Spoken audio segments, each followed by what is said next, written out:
But first, just when you thought the world could not get any crazier, along comes the animal rights group PETA. They are demanding the Brisbane Broncos change their name because, well, apparently by calling themselves the Broncos, they're glorifying rodeos or something. Now, I know what you're thinking, what a bunch of donkeys, but I promise you they're not horsing around. Have a listen to this statement that they trotted out earlier today. They said PETA is asking the Brisbane Broncos to retire Buck, that's their mascot, and move away from imagery such as bucking broncos, which glorifies rodeos. Bucking bronco imagery glorifies rodeos, one of Queensland's cruelest and most backward undertakings.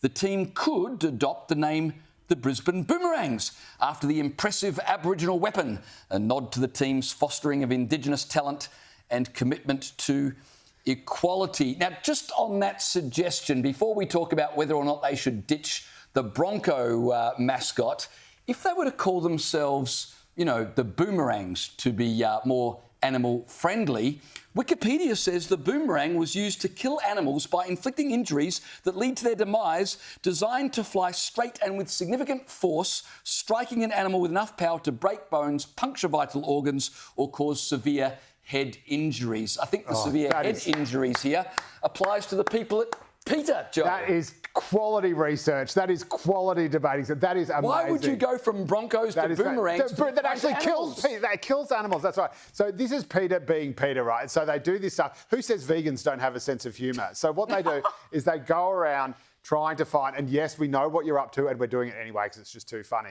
but they go around making the most ridiculous, outlandish suggestions or demands of what they want people to do, knowing that it will be seen as so absolutely beyond the pale and absurd that people will talk about it, and then PETA gets all its little mentions and it gets its message across, blah, blah, blah. So they've come after us before. I think they came after hunters and collectors and said that the band hunters and collectors should change their names to, I guess, grazers and collectors or whatever. And they even came after Tasmania. They came after the Tasmanian government and demanded that they change the name of Eggs and Bacon Bay. So there is an idyllic little bay in Tasmania called Eggs and Bacon Bay. And PETA, obviously, doing a bit of Googling, as you were with the uses of the boomerang, thought, here's something we can get on top of. So they're doing it again, and we've walked right into their noodle arm little vegan, weak-kneed, protein-free trap. Their vegan weirdness, their absolute vegan weirdness. Actually, they've done it.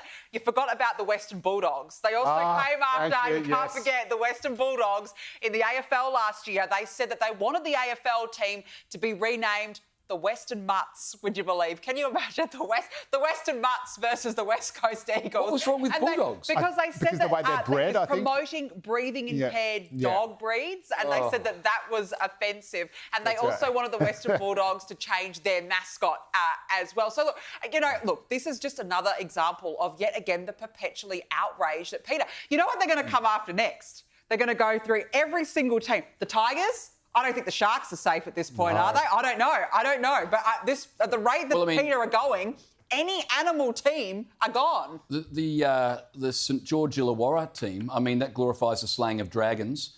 And wait till they find out the Dolphins mascot spends the entire game out of water. So that's right. That's right. But they won't be happy with that. Look, the thing about this, though, right? Surely this affects their funding, because most of their funding comes from donations.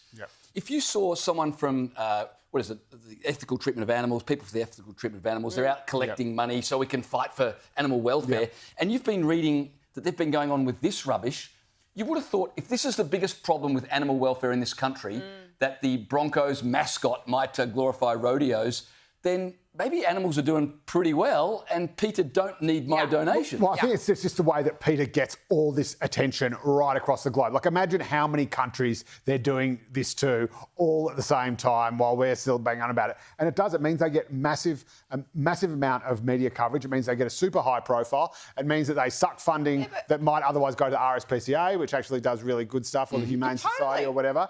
And they get massive celebrity endorsements, like Pamela Anderson, I think quite famously, rocked up in the nude and said, I'd rather go naked than wear fur. She was a big PETA ambassador.